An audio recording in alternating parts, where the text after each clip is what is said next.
2024年，经济学诺贝尔奖颁给了3位研究制度是如何影响经济发展的经济学家。其中，阿西莫格鲁和罗宾逊曾合写过一本书，叫《国家为什么会失败》。阿西莫格鲁曾在2008年预测过中国经济的高速发展将会停止，而书中的内容就是他做出这个预测的依据。接下来我会做一个系列的视频，带着大家详细的读一下这本书，来了解制度是如何决定一个国家命运的。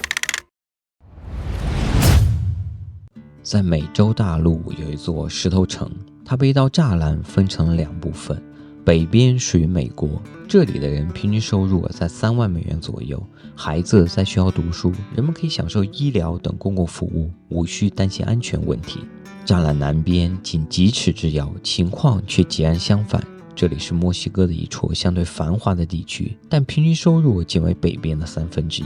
很多10几岁的孩子辍学在家，没有公共的娱乐设施，道路条件也很差，犯罪率高，开公司是件高危行为，不但有被抢的风险，获得各种许可也要历尽万苦。从根本上说，这2个地方本是石头城的2个部分，它们在地理和气候上毫无差异，并且它们有着相同的祖先，十分相近的文化。那为什么会有如此大的差异呢？有一个非常简单的解释，就是石头城里的这条国境线。住在石头城北边的居民生活在美国的制度下，他们可以自由地选择职业和教育，获得技能，并鼓励老板投资赚钱的项目，以提高他们的工资。而石头城南边的居民生活在墨西哥的制度下，就没有这么幸运了。为什么美国的制度比墨西哥的制度更有利于经济的发展呢？这就要从北美和拉美殖民地的形成寻找答案了。1534年，西班牙一个叫老门的航海家在南美的一个地方建了一座城镇，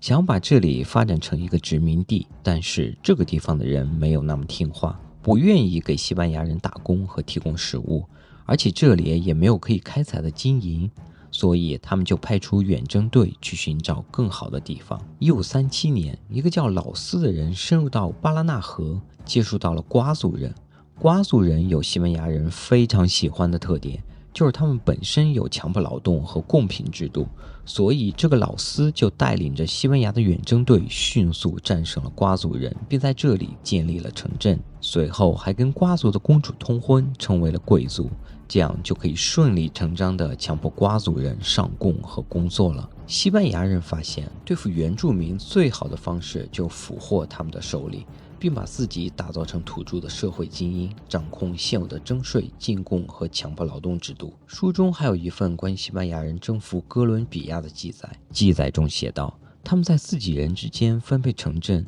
并把分配到的居民当成是自己的奴隶。远征军的总头目抓住了地区最大的君主，把他关了几个月，并跟他索要黄金。这个君主非常胆小，说只要放了我，我就将装满1屋子的黄金交给你们。然而君主最后还是被西班牙人虐杀致死，因为他们从君主那里得到的黄金并没有装满整个屋子，就说人家没信守诺言。可以看出当年作为殖民者的西班牙人有多么的残暴。西班牙人对殖民地的奴役制度是不断的丰富，包括委托监护人制度、米塔制度、赐封制度和重服制度。在这些没有人性的制度的帮助下，西班牙人在接下来的1个世纪征服并殖民了南美洲中部、西部和南部的大部分地区。虽然西班牙人从中得到了大量的财富，但这些制度把拉丁美洲变成了世界上最不平等的州，大大削弱了这里的经济发展潜力。在西班牙开始远征殖民的时候，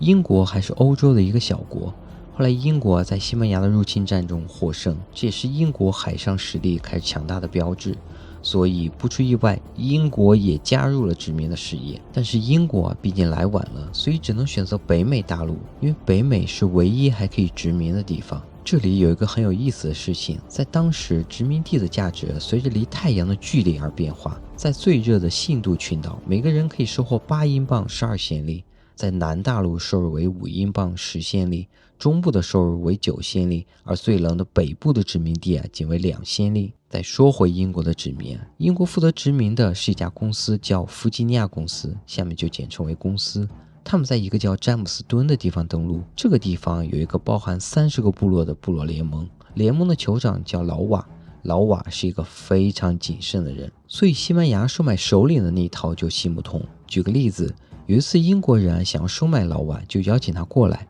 老瓦就派人说，我是国王，你们想要送礼就要到我这儿来，不能让我到你们那儿去。而且这个地方没啥黄金，当地人把食物当作财富，所以既不愿意给英国人干活，也不愿意给英国人提供食物。英国过去的移民也不愿意工作，就只能挨饿了。据记载，第一年刚入冬的时候还有500人，到第2年3月就只剩60人了，剩下的都饿死了。这时候公司就想了一个新的损招，既然我们不能奴役当地人，那是不是能奴役新移民呢？所以他们就逼着去詹姆斯敦的新移民劳动，并制定了非常严格的规定，比如谁敢逃跑就杀掉。但逃跑这件事情太香了，你想想，在哪儿不是干活呢？如果逃到当地的印第安人那里干活，可自由多了，还不用被压榨，所以拦也拦不住。至此公司明白了，不管是西班牙人的那套，还是压榨新移民的这套，都行不通。1618年，公司采用了新的制度来给予移民激励，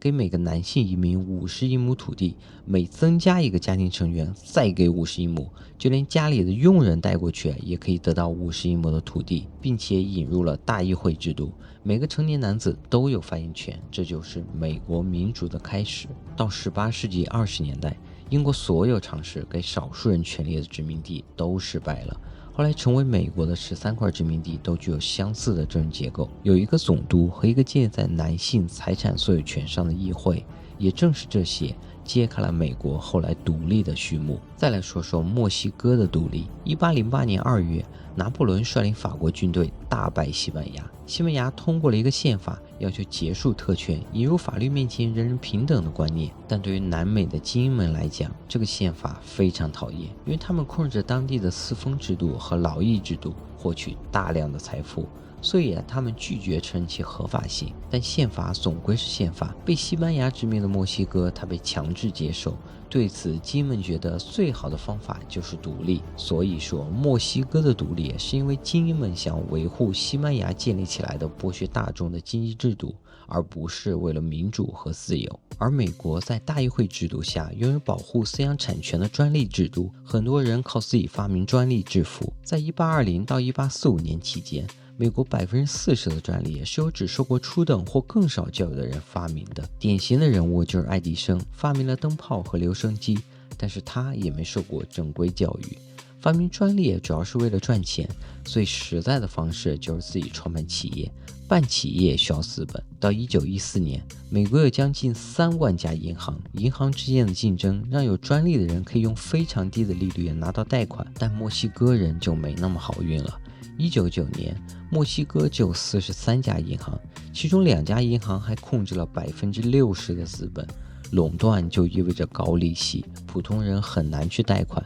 其实在美国宪法刚实施的时候，美国的银行系统跟墨西哥也差不多，这也不奇怪，因为一些政治家建立了这种垄断的银行系统之后，就可以专门为他们的选举提供资金。但不同的是，美国有民主，这些不良的政治家很快就被赶下台了。书中还举了2个富豪的例子，一个是美国的比尔盖茨，他赚钱的故事我们都知道，通过创建微软成为了世界首富。有一次微软被司法部调查，说他把浏览器和操作系统绑定在一起，当时身为世界首富的比尔盖茨也不得不妥协，放弃了这种绑定。另一个例子是墨西哥的富豪斯利姆，他通过竞标得到了墨西哥电信垄断企业20.4%的股份，并想方设法延期支付，通过股票分红来慢慢付掉了买股权的钱，好一手空手套白狼。可以看出，比尔盖茨赚钱靠的是创新和办企业，而斯利姆赚钱靠的是垄断和法律漏洞。本章最后部分，作者总结了美国能成为一个富有的国家，来自它的经济制度。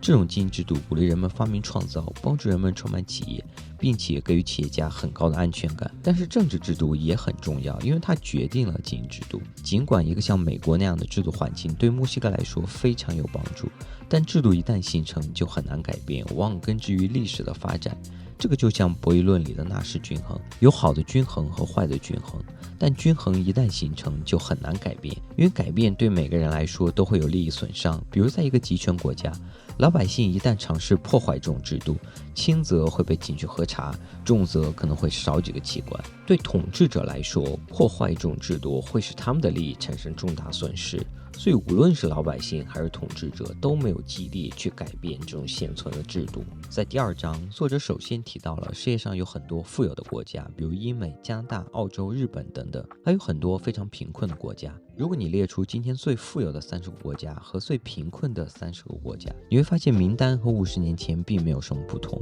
甚至和150年前也没有太大的区别。所以说，决定国家贫穷还是富有的因素一定是长期和稳定的。那么这些因素到底是什么呢？作者认为，社会科学家提出的几种解释基本都站不住脚。比如第一个是地理假说，这个假说被广泛接受，很多穷国，比如非洲、中美洲、南亚，都在南北回归线之间，而很多富国都在温带。早在18世纪后期，法国的政治哲学家老孟就对此做出了解释。他认为，生活在热带的人普遍比较懒散，缺乏求知欲，也更容易被暴君统治，所以就穷。经济学家老杰也解释说，热带疾病，尤其是疟疾，对人的健康有很大的影响。同时，热带土壤不适合种植高产的农作物。但是，地理假说显然无法解释上一章提到的石头城南北之间的差异、南北韩的差异，或者是柏林墙倒塌之前东德和西德之间的差异。它同样不能解释南美和北美、欧洲和非洲之间的差异。在哥伦布到达美洲的那个年代，生活在热带地区的人有非常先进的文明。在历史上，住在南亚的人也比亚洲其他地区的人要富有很多。地理因素不但没有解释我们今天看到的贫富差异，也没有解释为什么中国和日本在经历了长时间的停滞后，突然又开始快速增长。第二个被广泛接受的理论是文化假说。许多人仍然认为，非洲之所以贫困，是因为他们缺乏良好的工作伦理，仍然相信魔法和巫术，或者是抵制西方的新技术。作者认为，文化因素对于解释国家间的贫富差距既有用也没有用。有用是因为文化中的相互信任、合作程度对经济很有帮助，但经常被强调的宗教、国家伦理、价值观等却没有用。回到石头城的例子，在调查中发现，相信其他人的墨西哥人要小于相信其他人的美国人。但这是制度的结果，而不是原因。比如墨西哥政府没能消除药物垄断，也没能提供有用的公共司法体系。在这里有没有非常熟悉？中国就是一个极度缺乏信任的社会。我认为最大的原因之一就是缺乏一个完善公平的司法体系，以至于现在都很少人赶赴摔倒的老人了。南北朝也是一个例子。在过去，这两个地方有着极其相似的文化，正是两个国家经济发展的截然不同，才造就了今天双方文化的巨大差异。19世纪，许多非洲社会开始利用工业革命创造的机会来改变他们的生活方式。西非通过出口棕榈油和干果实现了经济迅速发展。非洲南部也在发展工业和采矿区的出口，是说明他们并没有抵制西方的新技术。也有人认为英国文化的影响非常重要，以此来解释美国、加拿大和澳大利亚的成功。但萨拉利昂和尼日利亚也是英国的殖民地，所以说英国文化并不是北美成功的原因。文化假说还有另一个版本，重要的不是英国文化，而是欧洲文化。西欧和北美主要是欧洲人的后裔，也是世界上最繁荣的地区。但阿根廷和乌拉圭也是欧洲人的后裔啊，却并不好。而日本和新加坡并没有多少欧洲后裔，却能跟北美和西欧同样繁华。中国是最近30年经济增长最快的国家，而这主要来自于改革开放，使经济实现转型，跟文化也没有太大的关系。最后一种是无知假说，认为国家间的贫富差距是因为穷国的统治者不知如何让国家致富。这种观点来自英国著名经济学家罗宾斯，被绝大多数经济学家所认同。无知假说坚持一个国家贫困是因为有太多的市场势力，而统治者不知该如何消除它们。关于这个假说，我觉得没有比当下的中国更好的例子。我们在过去几十年从国退民进走入了国进民退，两个时期经济发展也是截然不同。作为亲身经历的事情，统治者显然很清楚何种制度对经济的发展更好，但却出于政治考量选择了另一种。在本章最后，作者认为，想要真正的了解国家间的贫富差距，不但需要经济学去了解不同的政策如何影响经济激励问题，还需要政治学。好了，本期视频就到这里，喜欢的朋友请给一个关注、点赞加评论，谢谢大家，拜拜。